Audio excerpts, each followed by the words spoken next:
Death is preferable to dishonor. অপমানের চেয়ে কয়েক মাস হলো দেশের বাইরে অবস্থান করছেন ঢালিউড অভিনেতা জায়েদ খান। গুঞ্জন উঠেছে দেশে আর ফিরবেন না এ নায়ক। কেননা আওয়ামী লীগের রাজনীতিতে সক্রিয় ছিলেন জায়েদ খান, যুক্ত ছিলেন আলো আসবেই গ্রুপে। এসব কারণেই দেশে ফিরতে নাকি ভয় পাচ্ছেন এ চিত্রনায়ক।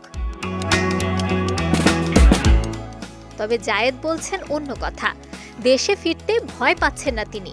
সম্প্রতি সংবাদ মাধ্যমকে দেয়া এক সাক্ষাৎকারে তিনি বলেন, না আমি ভয় পাচ্ছি না, দেশে তো আর আমার বাবা মা ভাই বোন নেই। অভিনেতা আরও বলেন, নিউ ইয়র্কে আমি একটা কোম্পানির সঙ্গে কাজ করছি।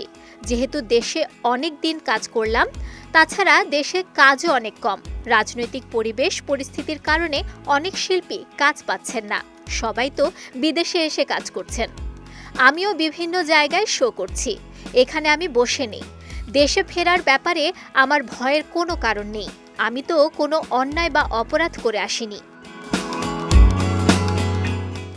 জায়েদের ভাষ্য, শিল্পীরা কখনো অন্যায় দুর্নীতি করতে পারে না। আপনি কোনো একটা দলকে পছন্দ করতেই পারেন, সেটা আপনার ব্যক্তিগত ব্যাপার। শিল্পীদের ব্যক্তিগত মতাদর্শ থাকতে পারে, আপনারা দেখবেন তাদের দ্বারা কোনো দুর্নীতি হচ্ছে কিনা। 250-টিরও বেশি ডিজাইন অপশন নিয়ে ওয়ালটন স্মার্ট ফ্রিজ, বোঝে আপনার প্রয়োজন।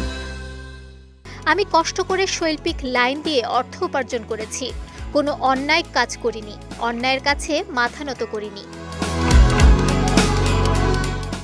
জায়েদ খানের ফেসবুকে চোখ রাখলে বোঝা যায় সময়টা বেশ ভালোই কাটছে তার, সঙ্গে ব্যস্ততাও রয়েছে প্রচুর। যুক্তরাষ্ট্র প্রবাসী বাংলাদেশি শিল্পীদের সঙ্গে ছবি প্রকাশের পাশাপাশি বিভিন্ন শোয়ে পারফর্মের ছবি ও ভিডিও অনুরাগীদের সঙ্গে শেয়ার করে থাকেন এ চিত্রনায়ক।